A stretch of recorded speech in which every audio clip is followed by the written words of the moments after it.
안녕하세요. 오늘도 여러분과 함께 말씀으로 묵상 나눔을 하는 서민우 목사입니다. 오늘 우리에게 주신 말씀 함께 읽고 그리고 또한 하나님이 오늘 우리에게 주신 말씀 함께 나누도록 하겠습니다. 오늘 살펴보신 말씀은 11월 5일 토요일 본문은 사무엘하 17장 15절에서 20절까지 말씀입니다. 말씀 함께 읽도록 하겠습니다.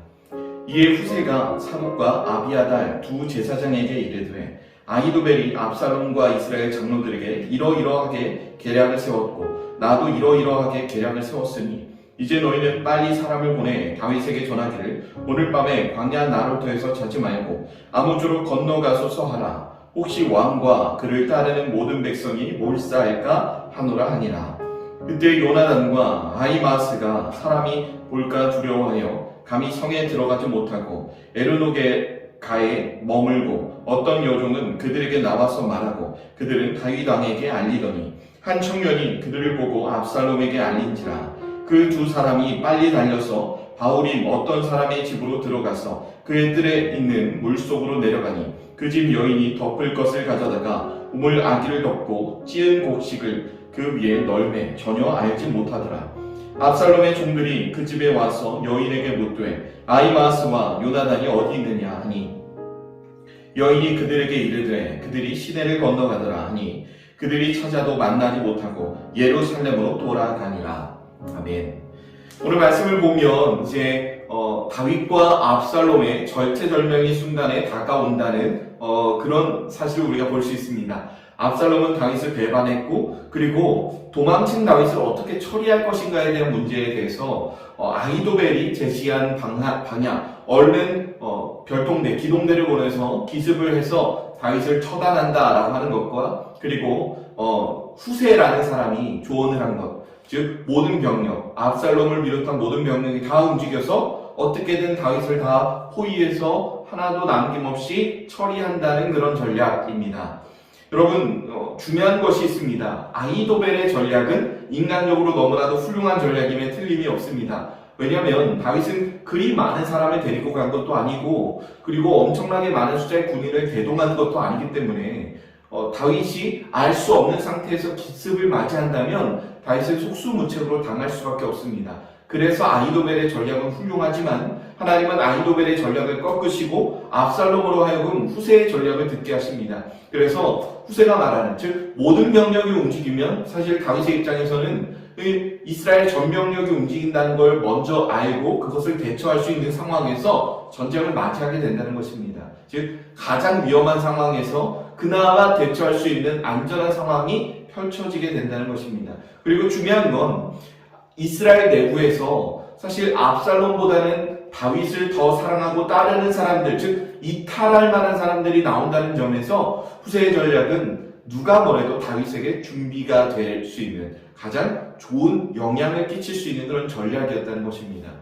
즉 오늘 말씀을 보면 후세는 여기 이뿐만이 아니라 사독과 아비아달 두 제사장에게 아주 중요한 말을 하죠. 어떻게든 다윗의 목숨을 살리기 위해서 이 전략이 실행된다는 걸 다윗에게 알리고 다윗으로 하여금 대처할 수 있는 시간을 벌게 한다는 것입니다. 그래서 후세가 이제 세운 전략이 이제 실행되기 전 다윗이 충분히 이것을 대처할 수 있을 만한 시간을 벌어준다는 것. 즉 후세는 압살롬 편에 붙은 것처럼 보이지만 사실은 다윗의 편이었고 끝까지 다윗을 위해 일했던 것입니다. 사실 눈 한번 질끈 감으면 후세는 누가 뭐래도 이제 다윗을 버리고 이제 압살롬을 택해서 부귀영화를 손에 넣을 수 있는 그런 상황이었습니다. 하지만 후세는 끝까지 다윗을 포기하지 않았고 다윗을 향한 자신의 신의, 충성을 끝까지 의지하는 아주 훌륭한 모습을 보이고 있다는 것입니다. 여러분, 이 말씀을 통해서 우리가 확인할 수 있는 건 무엇일까요? 우리가 적용할 수 있는 것은 바로 여러분, 우리가 어떤 상황이 되든 하나님의 뜻은 우리 삶의 끝까지 이루어진다는 것입니다.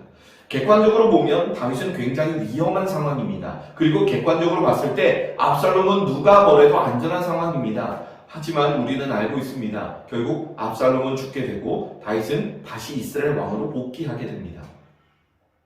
우리에게 중요한 건 하나님의 뜻이 어디에 있느냐입니다. 지금 우리가 보기에 A가 좋으냐 B가 좋으냐 뭐가 더 좋은지를 선택하는 것이 아니라 하나님의 뜻이 어디에 있는가, 하나님의 뜻이 나에게 요구하는 것이 무엇인가를 빠르게, 즉 가장 정확하게 판단해서 그 뜻을 따라가는 것이지, 인간의 지혜로는 이 모든 상황을 풀어내기에는 부족하다는 것입니다.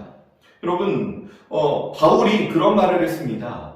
인간의 최선보다 하나님의 미련함이 훨씬 더 뛰어나다는 그런 말씀을 했습니다. 여러분, 우리가 기억해야 할 것은 어느 상황에서라도 우리를 살릴 수 있는 방법은 인간의 가장 뛰어난 판단과 가장 뛰어난 대처 능력이 아니라 하나님이 우리에게 말씀해 주시는 가장 훌륭한 방법, 즉 하나님의 말씀으로 우리가 순종하며 나아가는 길임을 믿습니다. 여러분의 오늘의 삶, 그리고 앞으로의 삶 속에서 여러분들이 중요한 판단과 선택을 하실 때마다 여러분이 끝까지 놓치지 말아야 하는 건, 나는 끝까지 하나님의 뜻대로 인도하심을 받아 나아가겠다라고 하는 하나님을 향한 여러분의 변함없는 믿음 그리고 충성임을 꼭 기억하시기 바랍니다. 오늘 이 말씀을 통해 하나님과 동행하시는 여러분들의 귀한 삶이 되기를 주님의 이름으로 축복합니다. 기도하겠습니다. 하나님, 오늘 우리에게 주신 이 말씀을 통해 우리가 하나님의 뜻을 따라 살아가는 것이 얼마나 중요한 일인지 우리의 마음속에 다시 한번 새겨 넣습니다. 하나님, 우리의 매일매일의 삶 속에 인간의 지혜나 인간의 대처 능력이 우리의 삶에서 중요한 것이 아니라 끝까지 하나님의 뜻을 따르는 것이 중요함을 늘 기억하게 하여 주옵소서. 후세가 다윗을 따른 것처럼 우리도 하나님께 충성하길 원하고, 그리고 다윗의 현재 상황이 너무 좋지 않더라도 하나님은 끝끝내 후세와 같은 사람을 붙여주심으로 하나님의 뜻을 이루어 가신 것처럼, 우리가 가장 중요한 건 우리 주변에 누가 있느냐의 문제보다 하나님이 나와 함께 하시느냐의 문제임을 늘 믿음으로 취하게 도와주옵소서. 감사합니다. 예수님의 이름으로 기도드립니다. 아멘.